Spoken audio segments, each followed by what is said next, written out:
High বন্ধুরা, আবার চলে এলাম সেই ইঁদুরের উৎপাত নিয়ে। দেখতেই পাচ্ছেন, 1 সেকেন্ডের জন্য ঠাকুরকে কোনো রকম ভোগ দেওয়া সম্ভব হয়ে উঠছে না।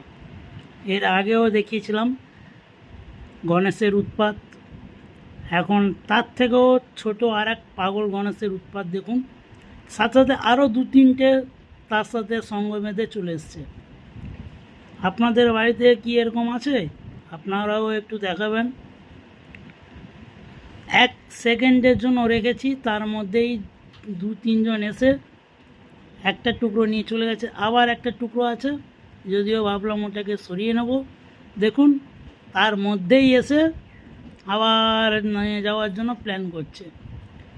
যখনই একটু আওয়াজ পাচ্ছে সতর্ক হয়ে যাচ্ছে। সেই ভিডিওর মাধ্যমে আপনাদের সামনে তুলে ধরলাম। এরকম আমার আরও অনেক রকম সব কিছু ভিডিও আপনাদের সামনে তুলে ধরছি। নতুনত্ব ভিডিওগুলো আপনারা যদি ভালো মনে করেন আমার পাশে থাকবেন, এবং আপনাদের পরিচিত যারা আছেন, বন্ধু বান্ধব, আত্মীয় স্বজন, ভিডিওগুলো লাইক কমেন্ট শেয়ারের মাধ্যমে আমার চ্যানেলটিকে এগিয়ে নিয়ে যাওয়ার জন্য সাহায্য করবেন।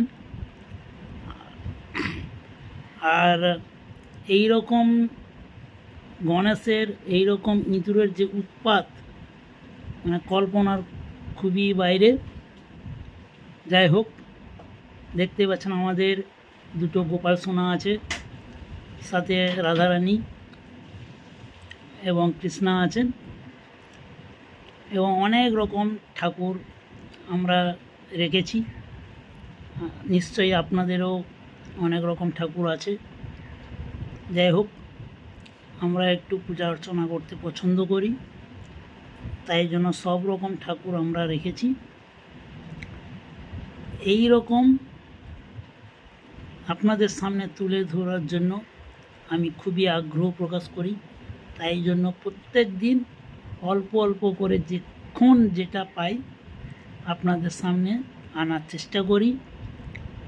আপনারা দয়া করে লাইক শেয়ার করবেন, সাথে কমেন্টও করবেন এবং সাবস্ক্রাইব করবেন, এবং সাবস্ক্রাইবের পাশে যে ঘন্টা বেলটা থাকে ওটা বাজিয়ে দেবেন, যাতে পরবর্তী ভিডিওগুলো আপনাদের সামনে পৌঁছে যায় এবং আপনাদের মোবাইলের স্ক্রিনের সামনে যাতে ফুটে ওঠে